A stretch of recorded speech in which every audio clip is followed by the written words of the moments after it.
ஒரு புத்தகத்தின் விலையில் 10% தள்ளுபடி செய்தாலும் வியாபாரிக்கு 10% லாபம் கிடைக்கிறது. புத்தகத்தின் குறித்த விலை ரூ. 220 எனில் அடக்க விலையை காண்கன்னு கேட்டிருக்காங்க. ஒரு புத்தகம் இருக்கு, அந்த புக்குக்கு ஒரு வியாபாரி 220 பிக்ஸ் பண்றாரு. அதாவது அவர் கையில இருக்கிற பிரைஸோட அதிகமா 220 பிக்ஸ் பண்றாரு. அதுக்கு ஃபர்ஸ்ட் 10% தள்ளுபடி பண்றாரு.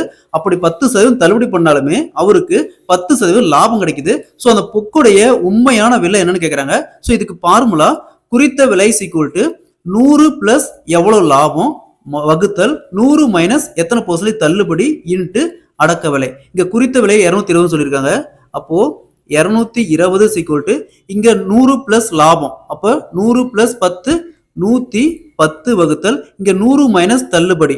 100 மைனஸ் தள்ளுபடினா 100ல 10 போச்சுன்னா 90 இன்ட்டு இங்க அடக்க விலை. ஸோ நெக்ஸ்ட் இது அப்படியே இந்த பக்கம் கொண்டு வந்தா 220 இன்ட்டு 90 இங்க வந்தா மேல வரும் வகுத்தல் 110 சீக்குவல் டு அடக்க விலை. நெக்ஸ்ட் இது அப்படியே இங்க கேன்சல் பண்ணா 2 டைம் 2 இன்ட்டு 90 180 சீக்குவல் டு அடக்க விலை. அந்த புக்கோடைய அடக்க விலை பார்த்தோம்னா 180 ரூபாய்.